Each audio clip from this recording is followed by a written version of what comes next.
माननीय सदस्यगण, कोरोना वैश्विक महामारी के इस दौर में हो रहा संसद का ये संयुक्त सत्र बहुत महत्वपूर्ण है। नया वर्ष भी है, नया दशक भी है और इसी साल हम आज़ादी के 75वें वर्ष में भी प्रवेश करने वाले हैं।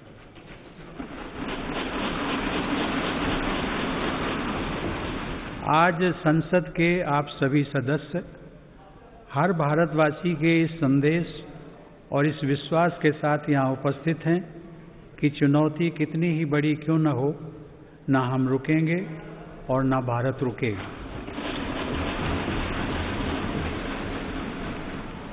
भारत जब जब एकजुट हुआ है तब तब उसने असंभव से लगने वाले लक्ष्यों को प्राप्त किया है।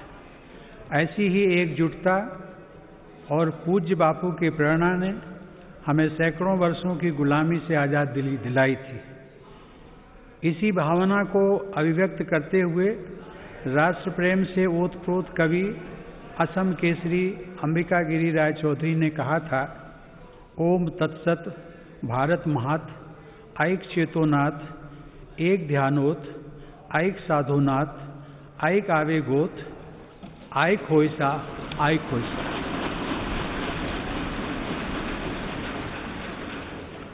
अर्थात भारत की महानता परम सत्य है।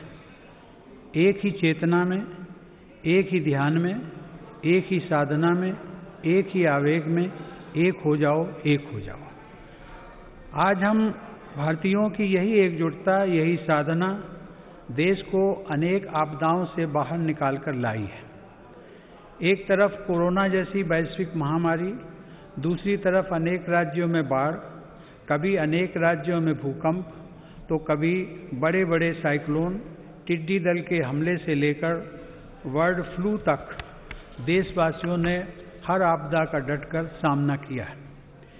इसी काल में सीमा पर भी अप्रत्याशित तनाव बढ़ा। इतनी आपदाओं से, इतने मोर्चों पर देश एक साथ लड़ा और हर कसौटी पर खरा उतरा। इस दौरान हम सब देशवासियों के अप्रतिम साहस, संयम, अनुशासन और सेवा भाव के भी साक्षी बने हैं। महामारी के खिलाफ इस लड़ाई में हमने अनेक देशवासियों को असमय खोया भी है। हम सभी के प्रिय और पूर्ववर्ती राष्ट्रपति प्रणब मुखर्जी का निधन भी कोरोना काल में हुआ। संसद के 6 सदस्य भी कोरोना की वजह से असमय हमें छोड़कर चले गए। मैं सभी के प्रति अपनी विनम्र श्रद्धांजलि अर्पित करता हूँ। माननीय सदस्यगण, हमारे शास्त्रों में कहा गया है, कृतम में दक्षिणे हस्ते जयो में सव्य आहिता, अर्थात हमारे एक हाथ में कर्तव्य होता है तो दूसरे हाथ में सफलता होती है। कोरोना महामारी के इस समय में जब दुनिया का प्रत्येक व्यक्ति, हर देश इससे प्रभावित हुआ, आज भारत एक नए सामर्थ्य के साथ दुनिया के सामने उभर कर आया है।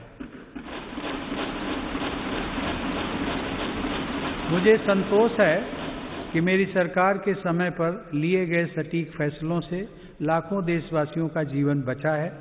आज देश में कोरोना के नए मरीजों की संख्या भी तेजी से घट रही है और जो संक्रमण से ठीक हो चुके हैं उनकी संख्या भी बहुत अधिक है। माननीय सदस्यगण, जब हम बीते एक वर्ष को याद करते हैं तो हमें स्मरण होता है कि कैसे एक ओर नागरिकों के जीवन की रक्षा की चुनौती थी तो दूसरी तरफ अर्थव्यवस्था की चिंता भी करनी थी। अर्थव्यवस्था को संभालने के लिए रिकॉर्ड आर्थिक पैकेज की घोषणा के साथ ही मेरी सरकार ने इस बात का भी ध्यान रखा कि किसी गरीब को भूखा न रहना पड़े। प्रधानमंत्री गरीब कल्याण योजना के माध्यम से 8 महीनों तक 80 करोड़ लोगों को 5 किलो प्रति माह अतिरिक्त अनाज निःशुल्क सुनिश्चित किया गया।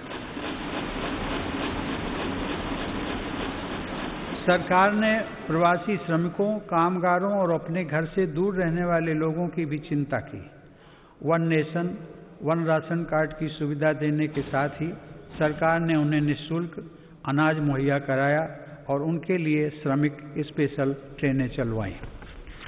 महामारी के कारण शहरों से वापस आए प्रवासियों को उनके ही गांवों में काम देने के लिए मेरी सरकार ने 6 राज्यों में गरीब कल्याण रोजगार अभियान भी चलाया।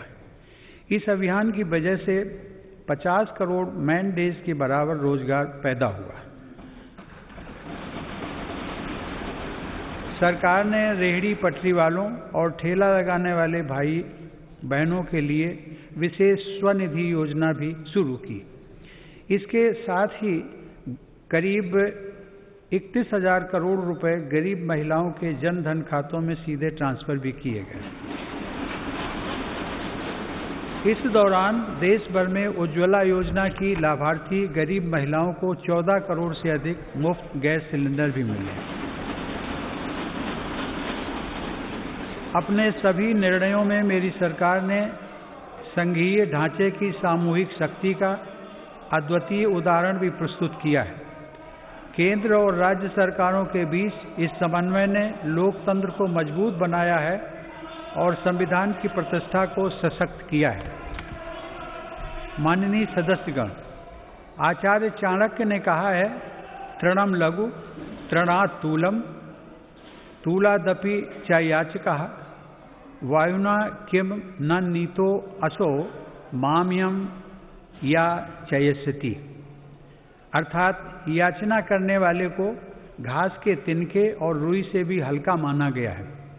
रुई और तिनके को उड़ा ले जाने वाली हवा भी याचक को इसलिए अपने साथ उड़ाकर नहीं ले जाती कि कहीं वह हवा से भी कुछ मांग न ले। इस प्रकार हर कोई याचक से बचता है।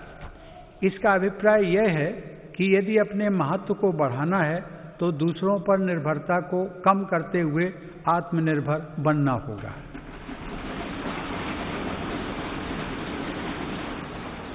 आज़ादी की लड़ाई के समय हमारे स्वतंत्रता सेनानी जिस सशक्त और स्वतंत्र भारत का सपना देख रहे थे, उस सपने को सच करने का आधार भी देश की आत्मनिर्भरता से ही जुड़ा था। कोरोना काल में बनी वैश्विक परिस्थितियों ने जब हर देश की प्राथमिकता उसकी अपनी ज़रूरतें थी, हमें ये याद दिलाया है कि आत्मनिर्भर भारत का निर्माण क्यों इतना महत्वपूर्ण है। इस दौरान भारत ने बहुत ही कम समय में 2200 से अधिक प्रयोगशालाओं का नेटवर्क बनाकर हजारों वेंटिलेटर्स का निर्माण करके पीपीई किट से लेकर टेस्ट किट बनाने तक में आत्मनिर्भरता हासिल करके अपनी वैज्ञानिक क्षमता, अपनी तकनीकी दक्षता और अपने मजबूत स्टार्टअप इकोसिस्टम का भी परिचय दिया है। हमारे लिए यह और भी गर्व की बात है कि आज भारत दुनिया का सबसे बड़ा टीकाकरण अभियान चला रहा है। इस प्रोग्राम की दोनों वैक्सीन भारत में ही निर्मित हैं। संकट के इस समय में भारत ने मानवता के प्रति अपने दायित्व का निर्वहन करते हुए अनेक देशों को कोरोना वैक्सीन की लाखों खुराक उपलब्ध कराई है। भारत के इस कार्य की विश्व भर में हो रही प्रशंसा हमारी हजारों वर्ष पुरानी संस्कृति सर्वे संतु निरामया की भावना के साथ जग कल्याण की हमारी प्रार्थना हमारे प्रयासों को और ऊर्जा दे रही है।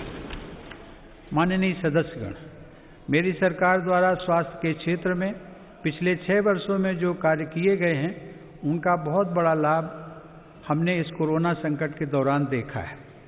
इन वर्षों में इलाज से जुड़ी व्यवस्थाओं को आधुनिक बनाने के साथ ही बीमारी से बचाव पर भी उतना ही बल दिया गया है। राष्ट्रीय पोषण अभियान, फिट इंडिया अभियान, खेलो इंडिया अभियान, ऐसे अनेक कार्यक्रमों से स्वास्थ्य को लेकर देश में नई सतर्कता आई है। आयुर्वेद और योग को बढ़ावा देने के मेरी सरकार के प्रयासों का लाभ भी हमें देखने को मिला है। मेरी सरकार के प्रयासों से आज देश की स्वास्थ्य सेवाएं गरीबों को आसानी से उपलब्ध हो रही हैं तथा बीमारियों पर होने वाला उनका खर्च कम हो रहा है। आयुष्मान भारत प्रधानमंत्री जन आरोग्य योजना के तहत देश में 1.5 करोड़ गरीबों को 5 लाख रुपए तक का मुफ्त इलाज मिला है। इससे इन गरीबों को 30,000 करोड़ रुपए से ज़्यादा खर्च होने से बचे हैं। आज देश के 24,000 से ज़्यादा अस्पतालों में से किसी में भी आयुष्मान योजना का लाभ लिया जा सकता है। इसी तरह प्रधानमंत्री भारतीय जन औषधि योजना के तहत देश भर में बने 7,000 केंद्रों से गरीबों को बहुत सस्ती दर पर दवाइयाँ मिल रही हैं। इन केंद्रों में रोजाना लाखों मरीज दवाई खरीद रहे हैं। कीमत कम होने की वजह से मरीजों को सालाना लगभग 3,600 करोड़ रुपए की बचत हो रही है। माननीय सदस्यगण, देश में स्वास्थ्य सेवाओं के विस्तार के लिए मेडिकल शिक्षा का विस्तार भी अत्यंत आवश्यक है। साल 2014 में देश में सिर्फ 387 मेडिकल कॉलेज थे, लेकिन आज देश में 562 मेडिकल कॉलेज हैं। बीते 6 वर्षों में अंडर ग्रेजुएट और पोस्ट ग्रेजुएट चिकित्सा शिक्षा में 50,000 से ज़्यादा सीटों की वृद्धि हुई है। प्रधानमंत्री स्वास्थ्य सुरक्षा योजना के तहत सरकार ने 22 नए एम्स को भी मंजूरी दी है।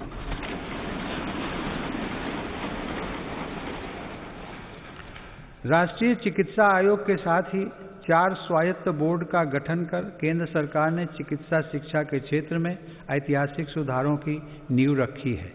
इन्हीं सुधारों के क्रम में दशकों पुरानी मेडिकल काउंसिल ऑफ इंडिया के स्थान पर नेशनल मेडिकल कमीशन की स्थापना की गई है।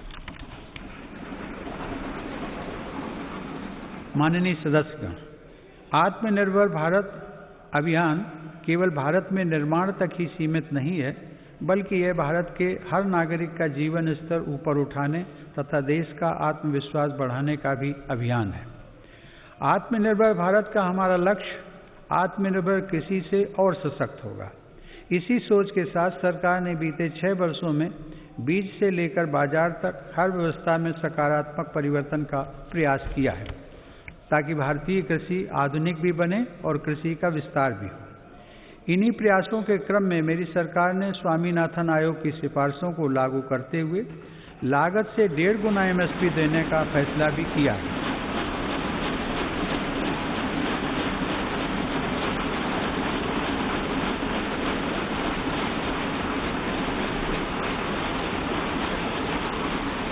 मेरी सरकार आज न सिर्फ MSP पर रिकॉर्ड मात्रा में खरीद कर रही है, बल्कि खरीद केंद्रों की संख्या को भी बढ़ा रही है।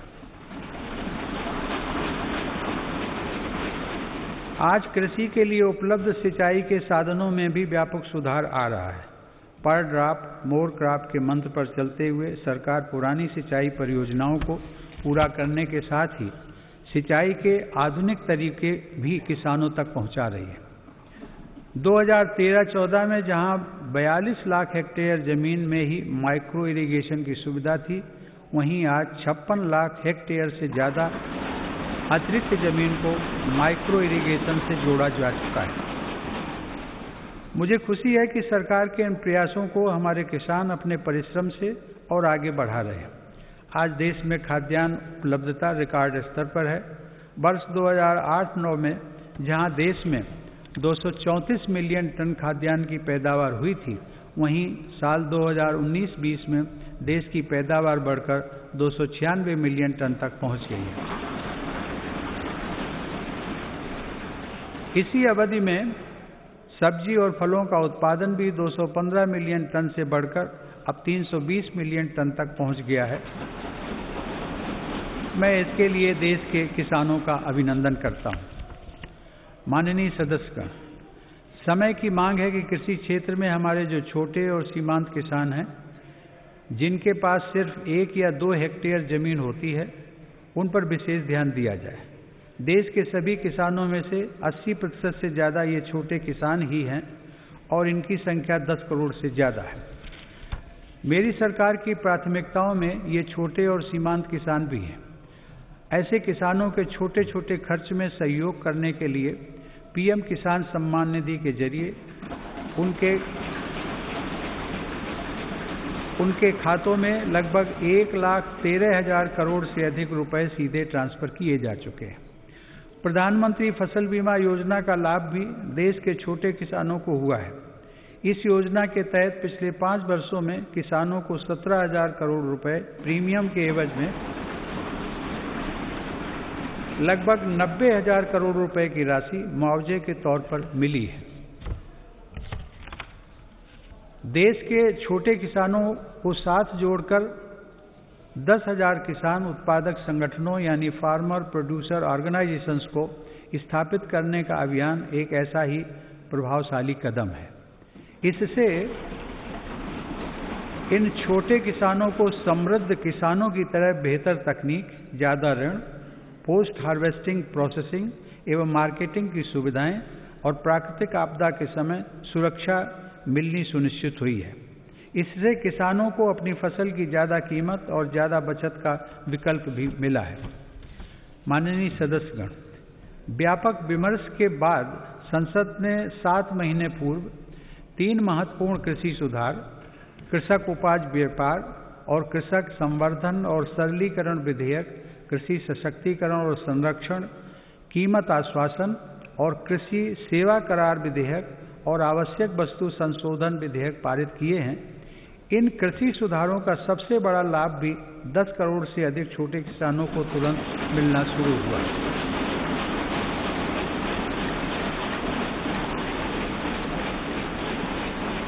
छोटे किसानों को होने वाले इन लाभों को समझते हुए ही अनेक राजनीतिक दलों ने समय समय पर इन सुधारों को अपना भरपूर समर्थन दिया था। देश में अलग अलग फोरम पर देश के हर क्षेत्र में 2 दशकों से जिन सुधारों की चर्चा चल रही थी और जो मांग हो रही थी, वह सदन में चर्चा के दौरान भी परिलक्षित हुई। वर्तमान में इन कानूनों का अमलीकरण देश की सर्वोच्च अदालत ने स्थगित किया हुआ है। मेरी सरकार उच्चतम न्यायालय के निर्णय का पूरा सम्मान करते हुए उसका पालन करेगी। लोकतंत्र और संविधान की मर्यादा को सर्वोपरि रखने वाली मेरी सरकार इन कानूनों के संदर्भ में पैदा किए गए भ्रम को दूर करने का निरंतर प्रयास कर रही है। मेरी सरकार ने लोकतंत्र में अभिव्यक्ति की आज़ादी और शांतिपूर्ण आंदोलनों का हमेशा सम्मान किया है, लेकिन पिछले दिनों हुआ तिरंगे और गणतंत्र दिवस जैसे पवित्र दिन का अपमान बहुत दुर्भाग्यपूर्ण है। जो संविधान हमें अभिव्यक्ति की आज़ादी का अधिकार देता है, वही संविधान हमें सिखाता है कि कानून और नियम का भी उतनी ही गंभीरता से पालन करना चाहिए। मेरी सरकार ये स्पष्ट करना चाहती है कि 3 नए कृषि कानून बनने से पहले पुरानी व्यवस्थाओं के तहत जो अधिकार थे तथा जो सुविधाएं थी, उनमें कहीं कोई कमी नहीं की गई है। बल्कि इन कृषि सुधारों के जरिए सरकार ने किसानों को नई सुविधाएं उपलब्ध कराने के साथ साथ नए अधिकार भी दिए हैं।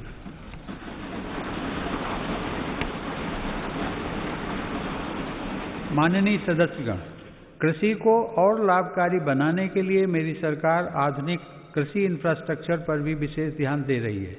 इसके लिए 1 लाख करोड़ रुपए के एग्रीकल्चर इंफ्रास्ट्रक्चर फंड की शुरुआत की गई है। देश भर में शुरू की गई किसान रेल भारत के किसानों को नया बाजार उपलब्ध कराने में नया अध्याय लिख रही है। यह किसान रेल एक तरह से चलता फिरता कोल्ड स्टोरेज है। अब तक 100 से ज़्यादा किसान रेलें चलाई जा चुकी हैं, जिनके माध्यम से 38,000 टन से ज़्यादा अनाज और फल सब्जियां एक क्षेत्र से दूसरे क्षेत्र तक किसानों द्वारा भेजी गई हैं। माननीय सदस्यगण, किसानों की आय बढ़ाने के लिए मेरी सरकार ने पशुधन को आय के स्रोत के रूप में स्थापित करने पर भी विशेष जोर दिया है।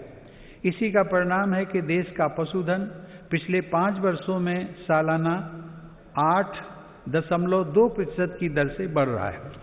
सरकार ने डेयरी क्षेत्र में बुनियादी ढांचे की स्थापना और निवेश को प्रोत्साहित करने के लिए 15,000 करोड़ रुपए के पशुपालन अवसंरचना विकास कोष की स्थापना भी की है।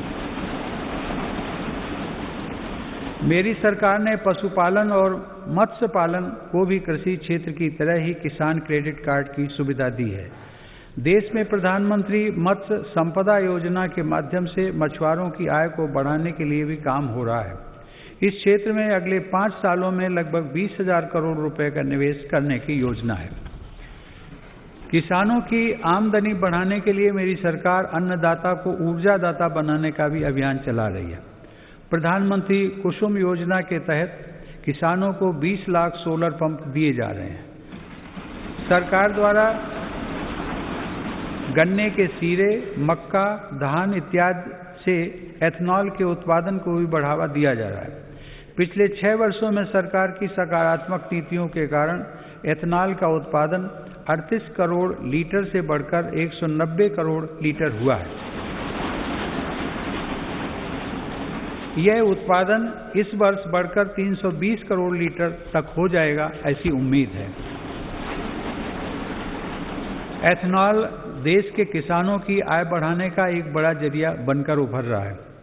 माननीय सदस्यगण, पूज्य बापू आत्मनिर्भर आदर्श गांवों के निर्माण की इच्छा रखते थे।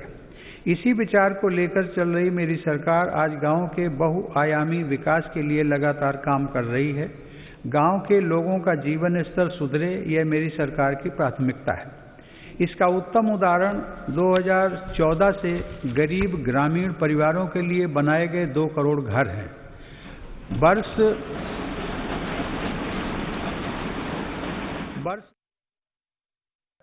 The correct approach is not to complain against nature, but to conserve water. बाबा साहब की प्रेरणा को साथ लेकर मेरी सरकार जल जीवन मिशन की महत्वाकांक्षी योजना पर काम कर रही है। इसके तहत हर घर जल पहुंचाने के साथ ही जल संरक्षण पर भी तेज गति से काम किया जा रहा है। मुझे यह बताते हुए हर्ष है कि इस अभियान के तहत अब तक 3 करोड़ परिवारों को पाइप वाटर सप्लाई से जोड़ा जा चुका है। इस अभियान में अनुसूचित जातियों व जनजातियों के भाई बहनों तथा वंचित वर्गों के अन्य लोगों को प्राथमिकता के आधार पर पानी का कनेक्शन दिया जा रहा है। माननीय सदस्यगण, हमारे गांवों को 21वीं सदी की जरूरतों और इंफ्रास्ट्रक्चर से जोड़ने के लिए मेरी सरकार ने ग्रामीण सड़क नेटवर्क के विस्तार में भी सराहनीय काम किया है। प्रधानमंत्री ग्राम सड़क योजना के अंतर्गत देश के ग्रामीण क्षेत्रों में 6,42,000 किलोमीटर सड़क का निर्माण पूरा कर लिया गया। इस योजना के तीसरे चरण में ग्रामीण क्षेत्रों में बसावटों के साथ साथ स्कूलों, बाजारों और अस्पतालों आदि से जोड़ने वाले 1,25,000 किलोमीटर रास्तों को भी अपग्रेड किया जाएगा। गांव में सड़कों के साथ ही इंटरनेट की कनेक्टिविटी भी उतनी ही अहम है। हर गांव तक बिजली पहुंचाने के बाद मेरी सरकार देश के 6 लाख से अधिक गांवों को ऑप्टिकल फाइबर से जोड़ने के लिए अभियान चला रही है। माननीय सदस्यगण, हमारी अर्थव्यवस्था की आधारभूत ताकत हमारे गांव और छोटे शहरों में फैले हमारे लघु उद्योग, हमारे कुटीर उद्योग MSMEs हैं। भारत को आत्मनिर्भर बनाने का बहुत बड़ा सामर्थ्य हमारे इन लघु उद्योगों के ही पास है। देश के कुल निर्यात में इनकी भागीदारी लगभग 50% की है। आत्मनिर्भर भारत के मिशन में MSMEs की भूमिका को बढ़ाने के लिए भी अनेक कदम उठाए गए हैं। MSMEs की परिभाषा में बदलाव हो, निवेश की सीमा बढ़ाना हो या फिर सरकारी खरीद में वरीयता, अब लघु और कुटीर उद्योगों को विकास के लिए जरूरी प्रोत्साहन मिला है। 3 लाख करोड़ रुपए की इमरजेंसी क्रेडिट गारंटी योजना, मुश्किल में फंसे MSMEs के लिए 20,000 करोड़ की विशेष योजना और फंड ऑफ फंड्स जैसे प्रयासों ने लाखों लघु उद्यमियों को लाभ पहुंचाया है। जेम पोर्टल से देश के दूर दराज वाले क्षेत्रों के MSMEs को सरकारी खरीद में पारदर्शिता के साथ साथ अधिक भागीदारी भी मिल रही है। मेरी सरकार की यह निरंतर कोशिश है कि उद्यमशीलता का लाभ देश के हर वर्ग को मिले। हुनर हाट और उस्ताद योजना के माध्यम से लाखों शिल्पकारों का कौशल विकास भी किया जा रहा है और उनको रोजगार के अवसर दिए जा रहे हैं। इन लाभार्थियों में आधे से अधिक महिला शिल्पकार हैं। ई-हाट के माध्यम से इन शिल्पकारों को पूरी दुनिया के खरीदारों से जोड़ा जा रहा है। आत्मनिर्भर भारत में महिला उद्यमियों की विशेष भूमिका है। मेरी सरकार ने महिलाओं को स्वरोजगार के नए अवसर देने के लिए कई कदम उठाए हैं। मुद्रा योजना के तहत अब तक 25 करोड़ से ज़्यादा ऋण दिए जा चुके हैं, जिसमें से लगभग 70% ऋण महिला उद्यमियों को मिले हैं।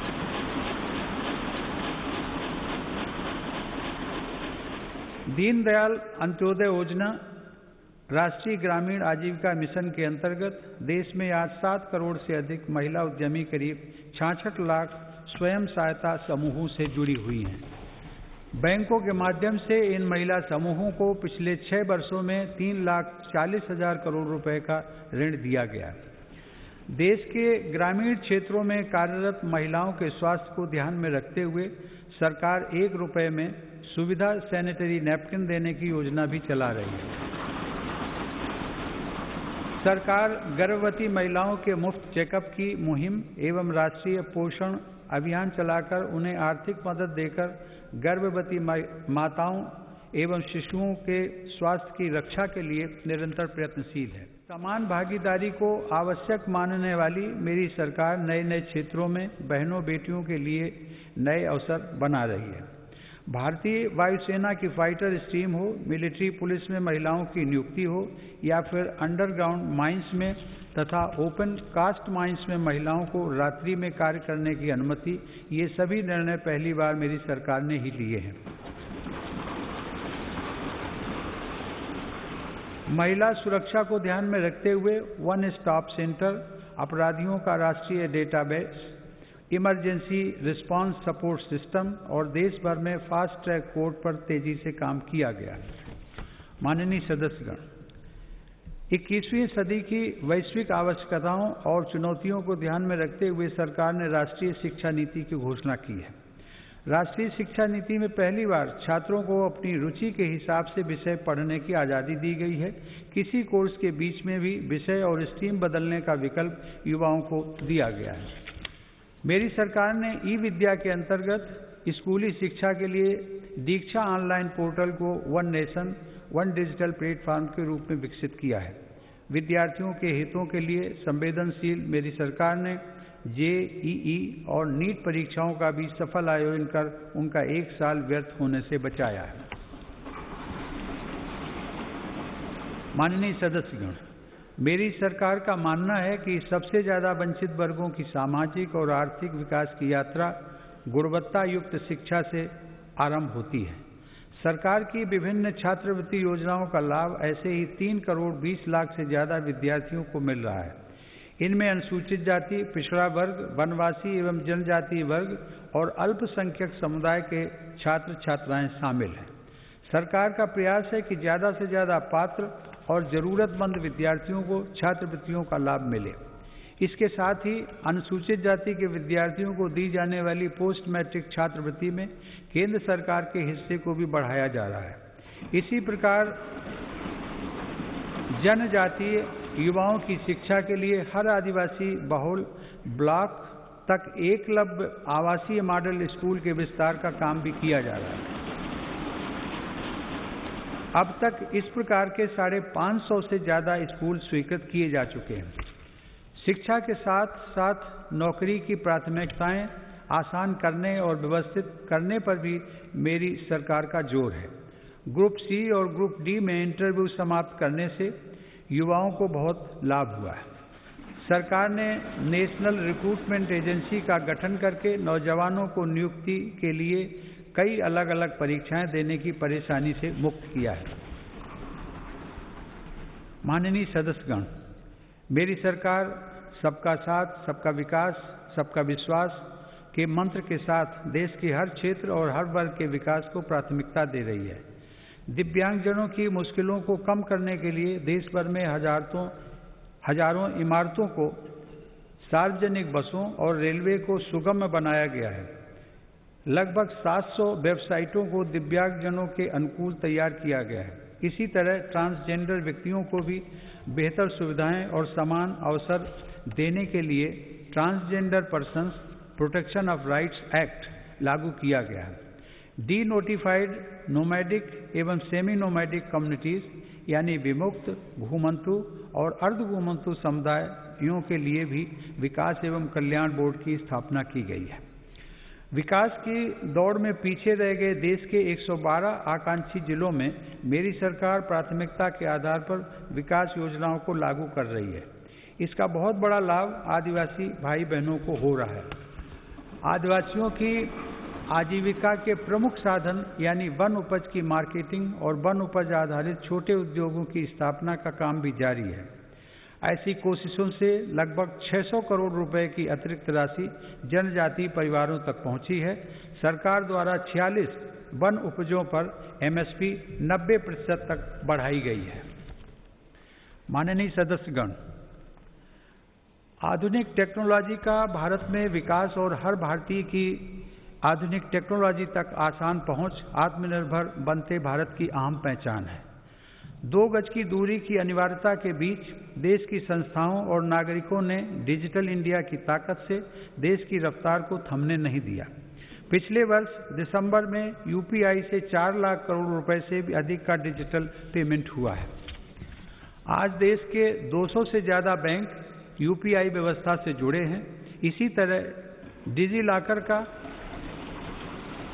400 करोड़ से अधिक डिजिटल डॉक्यूमेंट्स के लिए पेपरलेस प्लेटफॉर्म की तरह उपयोग किया जा रहा है।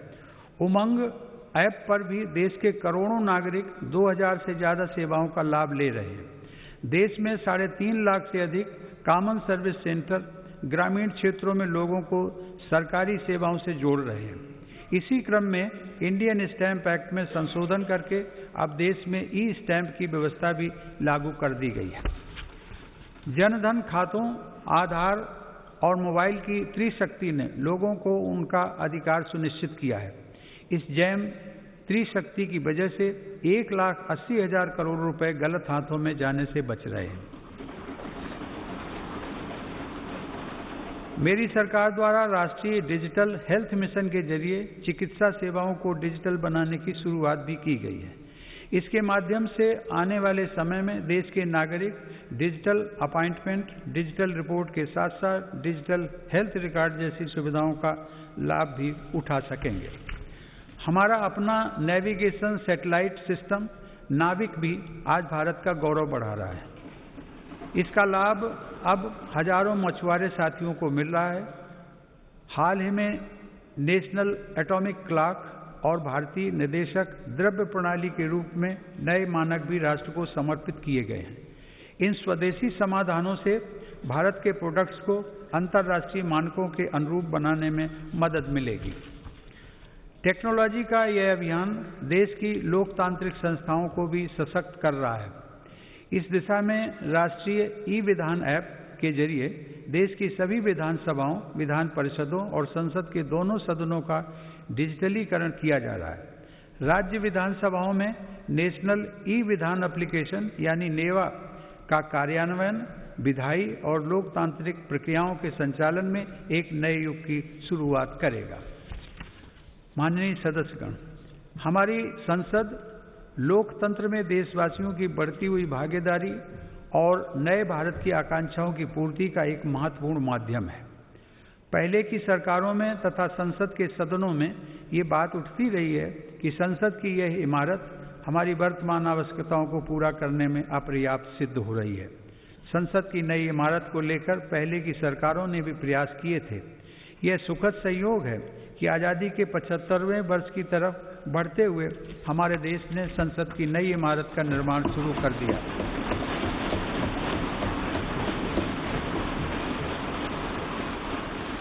नए संसद भवन के बनने से अपने संसदीय दायित्वों को निभाने में हर सदस्य को अधिक सुविधा मिलेगी। माननीय सदस्यगण, देशवासियों ने जिस तेजी से तकनीक और बदलाव को आत्मसात किया है वह इस बात का प्रमाण है कि आज हर भारतीय देश को नई ऊंचाई पर पहुंचते हुए देखने के लिए कितना आतुर है। देशवासियों की आकांक्षाओं को ध्यान में रखते हुए मेरी सरकार तेजी से निर्णय ले रही है और अर्थव्यवस्था से जुड़े हर सेक्टर में ऐसे सुधार कर रही है जिनकी प्रतीक्षा वर्षों से थी। फेसलेस टैक्स असेसमेंट और अपील की सुविधा देने के साथ ही मेरी सरकार ने देश में उद्यमशीलता को प्रोत्साहित करने के लिए कंपनी अधिनियम के अनेक प्रावधानों को गैर आपराधिक बना दिया है। उद्योगों को जरूरी सुविधाएं मिल सकें, इसके लिए औद्योगिक क्षेत्रों का GIS तकनीक पर आधारित डेटाबेस तैयार किया जा रहा है। इस डेटाबेस में देश भर की लगभग 5 लाख हेक्टेयर औद्योगिक भूमि से जुड़ी जानकारी उपलब्ध है। मुझे खुशी है संसद के दोनों सदनों ने श्रमेव जयते की भावना पर चलते हुए श्रमिकों के जीवन में बदलाव लाने वाला निर्णय लिया है।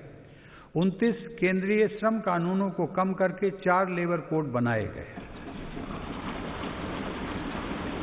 इन श्रम सुधारों में राज्यों ने भी अगुवाई की है। इन सुधारों से श्रम कल्याण का दायरा बढ़ेगा, श्रमिकों को निश्चित समय पर मजदूरी मिल पाएगी और रोजगार के ज़्यादा अवसर तैयार होंगे। नए लेबर कोड हमारी महिला श्रमिकों की अधिक और सम्मानजनक भागीदारी भी सुनिश्चित करते हैं।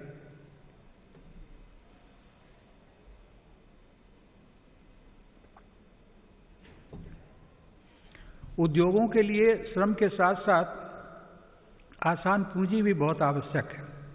इसके लिए देश के बैंकिंग सिस्टम को सशक्त किया जा रहा है। देश में बड़े और शक्तिशाली बैंकों के निर्माण के लिए छोटे बैंकों का आपस में विलय भी इसी दिशा में उठाया गया कदम है।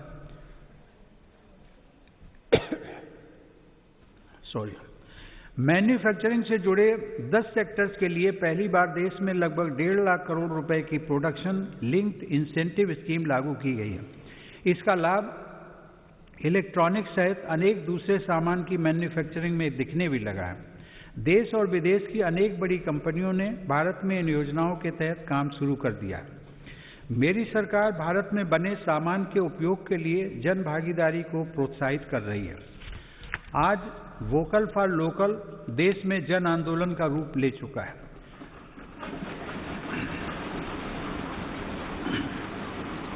भारत में बने सामान के प्रति भावनात्मक लगाव के साथ ही गुणवत्ता में भी श्रेष्ठ हों, इस दिशा में काम किया जा रहा है। देश में ईज ऑफ डूइंग बिजनेस में सुधार के लिए भी निरंतर कदम उठाए जा रहे हैं।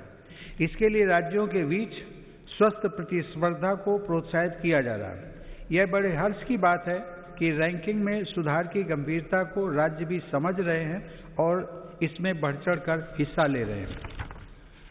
कोरोना के इस काल में प्रत्येक भारतीय का जीवन बचाने के प्रयासों के बीच अर्थव्यवस्था को जो हानि हुई थी, उससे भी अब देश उबरने लगा है। यह आज अनेक इंडिकेटर्स के माध्यम से स्पष्ट हो रहा है।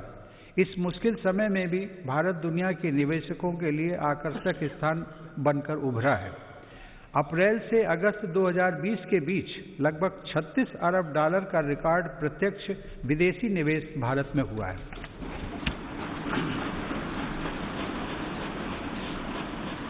माननीय सदस्यगण, मेरी सरकार मानती है कि देश में आधुनिक इंफ्रास्ट्रक्चर का निर्माण नए और आत्मनिर्भर भारत के लिए मजबूत नींव का काम करेगा। कोरोना काल में भी इंफ्रास्ट्रक्चर के अनेक बड़े प्रोजेक्ट्स पर तेजी से काम करना होना और उनको पूरा करना हमारी प्रतिबद्धता को दर्शाता है।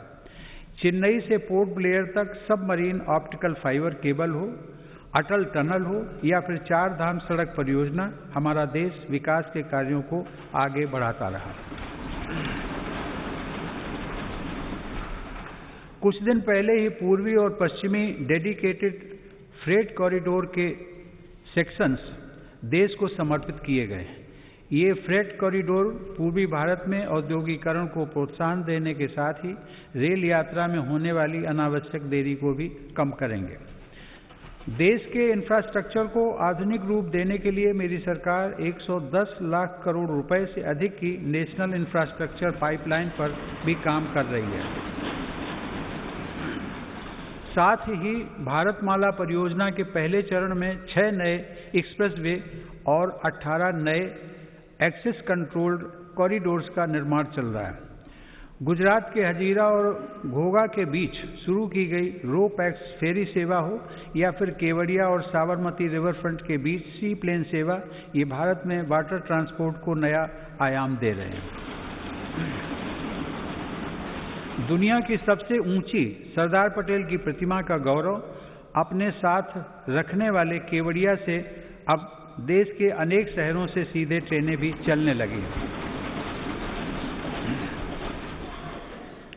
माननीय सदस्यगण, देश को गैस बेस्ड इकोनॉमी बनाने के लिए गैस कनेक्टिविटी पर भी तेज गति से काम किया जा रहा है। कुछ दिनों पहले ही कोच्चि मैंगलोर गैस पाइपलाइन का लोकार्पण किया गया है। डोभी दुर्गापुर गैस पाइपलाइन का निर्माण ऊर्जा गंगा का प्रवाह बढ़ा रहा है। यह पाइपलाइन पश्चिम बंगाल तक जाएगी और पूर्वी भारत के विभिन्न उद्योगों, विशेषकर खाद कारखानों को गैस उपलब्ध कराएगी। इसी तरह तमिलनाडु के खाद कारखाने और अन्य औद्योगिक इकाइयों को गैस पाइपलाइन से जोड़ने के लिए तूतीकोरन रामनाथपुरम गैस पाइपलाइन पर तीव्र गति से कार्य चल रहा है। माननीय सदस्यगण, मेरी सरकार देश में शहरीकरण के विकास को एक अवसर के रूप में देखती है। इसलिए शहरी इंफ्रास्ट्रक्चर का व्यापक निवेश किया जा रहा है।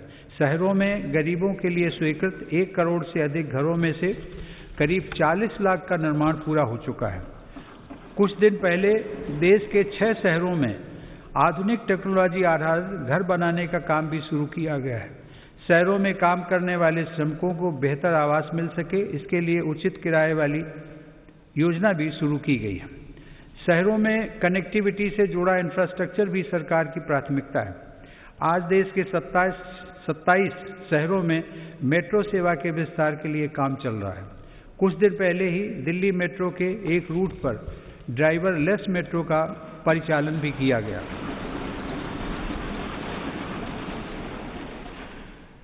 शहरों में रीजनल रैपिड ट्रांजिट सिस्टम्स के निर्माण से भी पब्लिक ट्रांसपोर्ट को बेहतर बनाया जा रहा है। कॉमन मोबिलिटी कार्ड के देश भर में हो रहे विस्तार से देश के शहरों में यात्रा और आसान होगी। माननीय सदस्यगण, मेरी सरकार पूर्वी भारत के संपूर्ण और संतुलित विकास के लिए पूरी तरह से प्रतिबद्ध है। पूर्वोत्तर की भौगोलिक, सांस्कृतिक, भाषाई विशेषताओं और सामाजिक पहचान को सुरक्षित रखते हुए तेज विकास की नीति पर काम किया जा रहा है। ब्रह्मपुत्र नदी असम सहित उत्तर पूर्वी राज्यों की जीवन धारा है। इसी जीवन धारा को आर्थिक गतिविधियों का आधार बनाकर विभिन्न राष्ट्रीय जलमार्गों के आरंभ के लिए काम हो रहा है। इसका लाभ पूर्वोत्तर के किसानों, युवाओं और उद्यमियों को सभी को मिलेगा। अर्थ ब्रह्मपुत्र प्रोग्राम से इंटीग्रेटेड नेशनल वाटरवेज का विकास कर ब्रह्मपुत्र और बराक नदी को विकास की धारा बनाने का प्रयास जारी है। मेरी सरकार ने पूर्वोत्तर में स्थायी शांति के लिए संवेदनशीलता और सहभागिता की जिस नीति के साथ काम किया, उसका लाभ आज साफ दिख रहा है। आज पूर्वोत्तर में उग्रवाद समाप्ति की ओर है और हिंसा की घटनाओं में बड़ी कमी आई है। हिंसा के रास्ते पर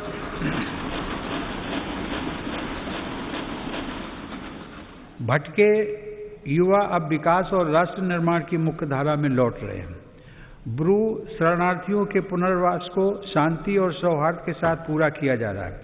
इसी प्रकार ऐतिहासिक बोडो शांति समझौता भी हुआ है, जिसे सफलतापूर्वक लागू किया गया। समझौता होने के बाद इस बार बोडो टेरिटोरियल काउंसिल के चुनाव भी सफलता के साथ पूरे हुए हैं। माननीय सदस्यगण, मेरी सरकार देश की एकता और अखंडता को चुनौती देने वाली ताकतों से निपटने के लिए हर स्तर पर प्रयासरत है। एक तरफ जहां हिंसा प्रभावित क्षेत्रों में विकास को बढ़ावा दिया जा रहा है, वहीं दूसरी तरफ हिंसा फैलाने वाली ताकतों पर भी कड़ाई बरती जा रही है। इसी का परिणाम है कि नक्सली हिंसा की घटनाओं में बड़ी कमी आई है और नक्सल प्रभावित क्षेत्र का दायरा सिमट रहा है। मेरी सरकार की विकास नीति को जम्मू कश्मीर के लोगों ने भी भरपूर समर्थन दिया है। कुछ सप्ताह पहले ही आज़ादी के बाद पहली बार जम्मू कश्मीर में जिला परिषद के चुनाव सफलता के साथ संपन्न हुए।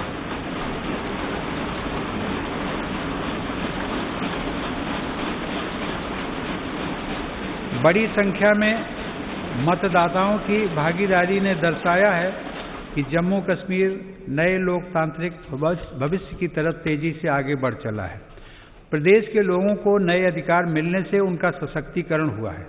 आयुष्मान भारत सेहत योजना लागू होने के बाद जम्मू कश्मीर के हर परिवार को 5 लाख रुपए तक के मुफ्त इलाज का लाभ मिलना तय हुआ है।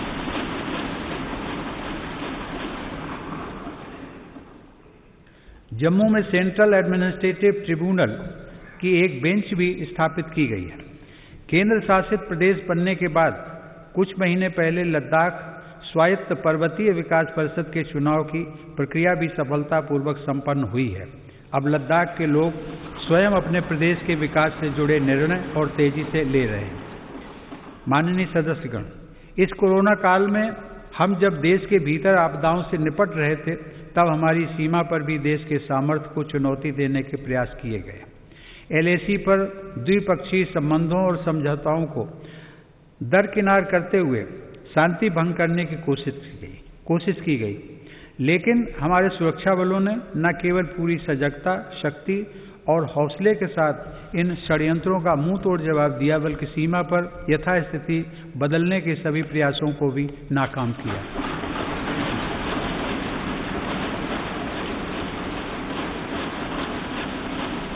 हमारे जाबाजों ने जिस संयम, शौर्य और पराक्रम का परिचय दिया, उसकी जितनी भी सराहना की जाए कम है।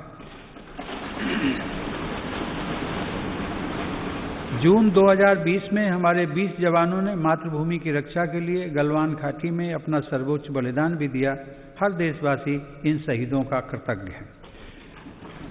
मेरी सरकार देश के हितों की रक्षा के लिए पूरी तरह कटिबद्ध है और सतर्क भी है।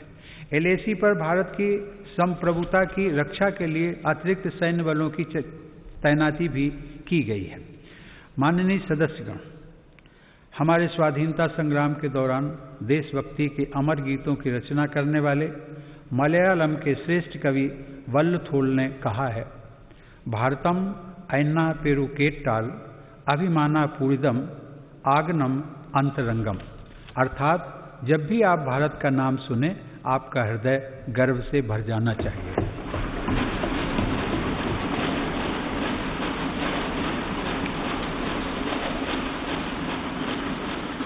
मेरी सरकार भविष्य के भारत की व्यापक भूमिका को देखते हुए अपनी सैन्य तैयारियों को सशक्त करने में जुटी है।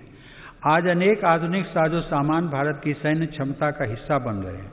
रक्षा क्षेत्र में आत्मनिर्भरता पर भी सरकार का जोर है। कुछ दिन पहले ही सरकार ने HAL को 83 स्वदेशी लड़ाकू विमान तेजस के निर्माण का ऑर्डर दिया है। इस पर 48,000 करोड़ रुपए खर्च होंगे। सरकार द्वारा मेक इन इंडिया को बढ़ावा देने के लिए रक्षा से जुड़े 100 से अधिक सामानों के आयात पर रोक लगा दी गई है। इसी तरह supersonic torpedo, quick reaction missile, tank और स्वदेशी राइफलों सहित अनेक अत्याधुनिक हथियार देश में ही बन रहे हैं। आज भारत रक्षा सामान के निर्यात के क्षेत्र में भी तेजी से अपनी हिस्सेदारी बढ़ा रहा है। माननीय सदस्यगण, Indian national space promotion and authorisation centre अर्थात इन स्पेस का गठन स्पेस सेक्टर में बड़े सुधारों को गति देगा। आज हमें गर्व है कि इसरो के वैज्ञानिक चंद्रयान-3, गगनयान और स्मॉल सैटेलाइट लॉन्च व्हीकल जैसे महत्वपूर्ण अभियानों पर काम कर रहे हैं। परमाणु ऊर्जा में भी देश तेजी से आत्मनिर्भरता की तरफ बढ़ रहा है। कुछ महीने पहले काकरापार में देश के पहले स्वदेशी प्रेशराइज्ड हैवी वाटर रिएक्टर का सफल परीक्षण किया गया।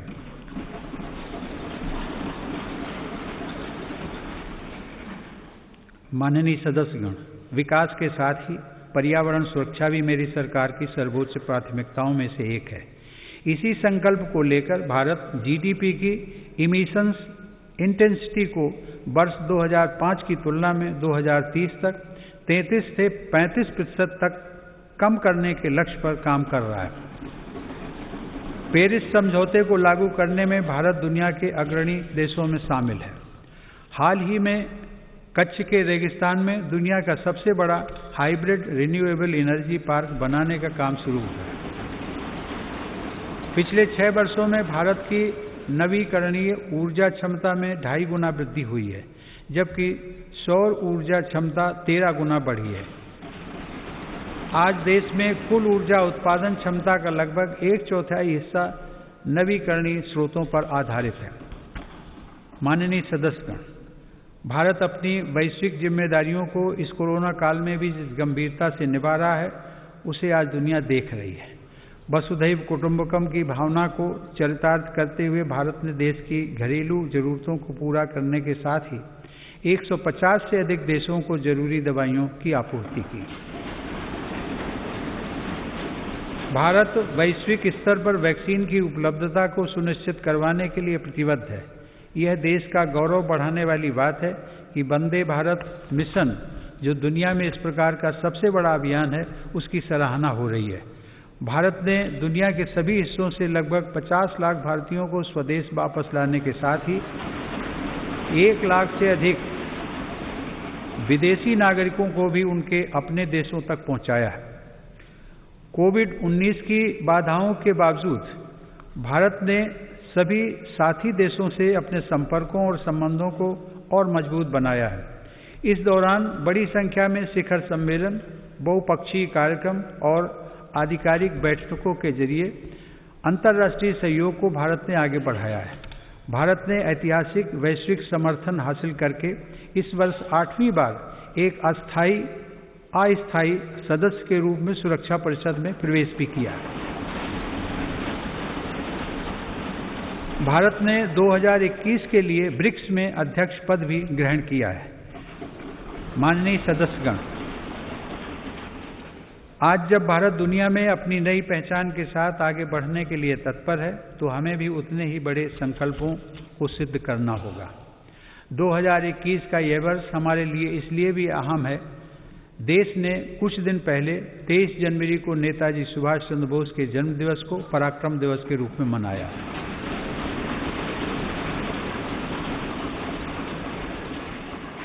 यह वर्ष नेताजी की 125वीं जन्म जयंती का वर्ष भी है। नेताजी की जयंती को बड़े पैमाने पर मनाने के लिए मेरी सरकार ने एक उच्च स्तरीय समिति का गठन किया है। हम सबके पूज्य गुरु तेग बहादुर का 400वां प्रकाश पर्व भी हम पूरी श्रद्धा के साथ मनाएंगे। इन समारोहों के साथ ही देश की स्वतंत्रता के 75वें वर्ष के उपलक्ष्य में अमृत महोत्सव का शुभारंभ भी इसी वर्ष हो जाएगा। माननीय सदस्यगण, विगत वर्ष में सामूहिकता की जिस शक्ति का हमने साक्षात्कार किया है, उसी शक्ति से हमें नए लक्ष्यों को प्राप्त करना है। पिछले कुछ वर्षों में देश ने अनेक ऐसे काम कर दिखाए हैं जिनको कभी बहुत कठिन माना जाता था। आर्टिकल 370 के प्रावधानों के हटने के बाद जम्मू कश्मीर के लोगों को नए अधिकार मिले हैं।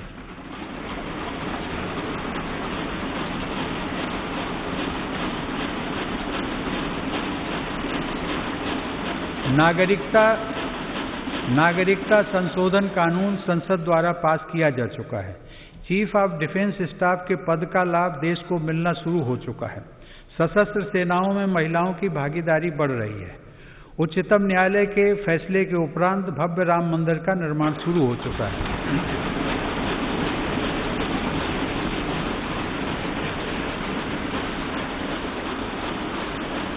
ईज ऑफ डूइंग बिजनेस की रैंकिंग में भारत ने रिकॉर्ड सुधार किया है। अब कंप्लायंस से जुड़ी बाधाओं को दूर करने पर विशेष बल दिया जा रहा है। वर्ल्ड टूरिज्म इंडेक्स की रैंकिंग में भारत 65वें से 34वें रैंकिंग पर आ गया है। जिस डीबीटी को नजरअंदाज किया जा रहा था, उसी की मदद से पिछले 6 साल में 13 लाख करोड़ रुपए से अधिक धनराशि लाभार्थियों को ट्रांसफर की गई है।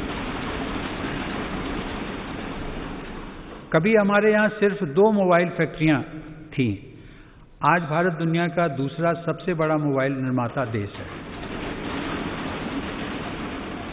आज मध्यम वर्ग के लाखों लोगों को real estate regulation and development act के तहत रियल एस्टेट रेगुलेटरी अथॉरिटी यानी रेरा का लाभ मिल रहा है। इस दौरान सिर्फ नए कानून ही नहीं बने, बल्कि 1500 से अधिक पुराने और अप्रासंगिक कानूनों को समाप्त किया जा चुका है।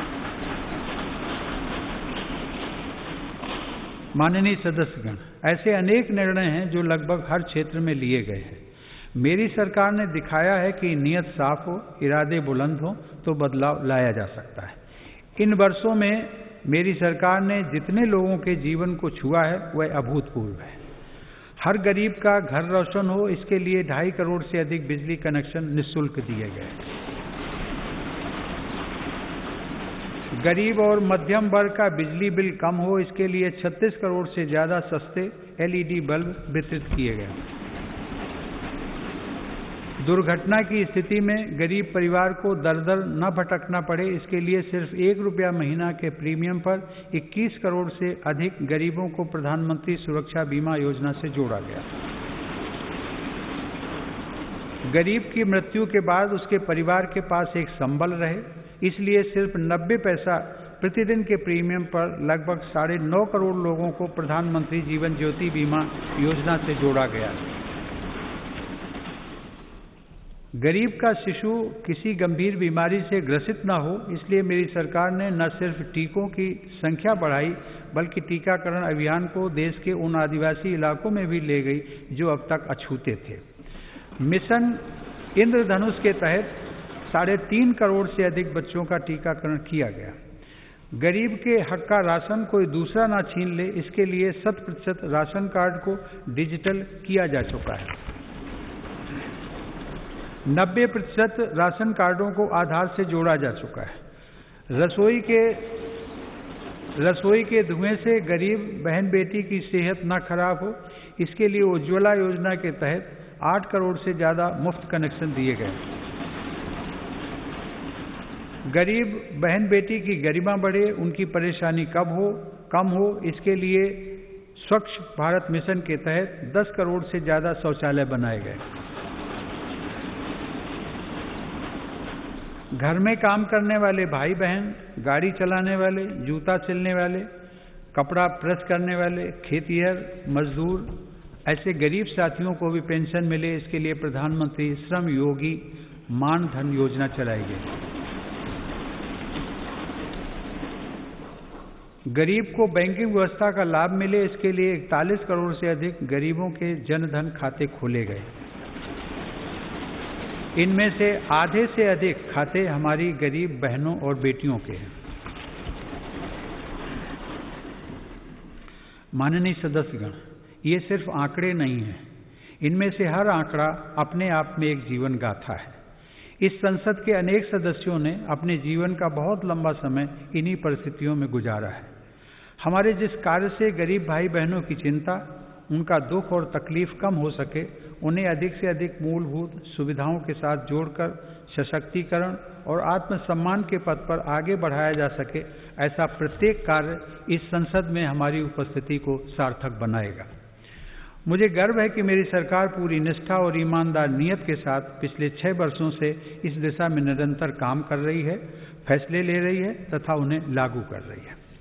माननीय सदस्यगण, वीरता, अध्यात्म और प्रतिभाओं की भूमि पश्चिम बंगाल के सपूत गुरुदेव रविंद्रनाथ टैगोर के बड़े भाई ज्योतिरिंद्रनाथ टैगोर ने देश प्रेम से भरे एक ओजस्वी गीत की रचना की थी। उन्होंने लिखा था, चौल रे सौबे भारोत संतान, मातृभूमि कोरे आवाहन, वीर ओ दौर पे पौरुष गौरवे, साध सावे देशेर कल्याण।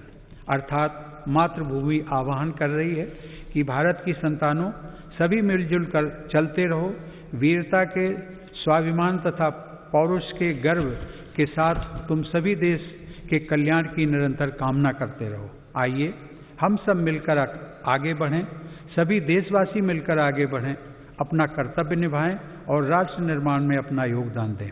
आइए भारत को आत्मनिर्भर बनाएं।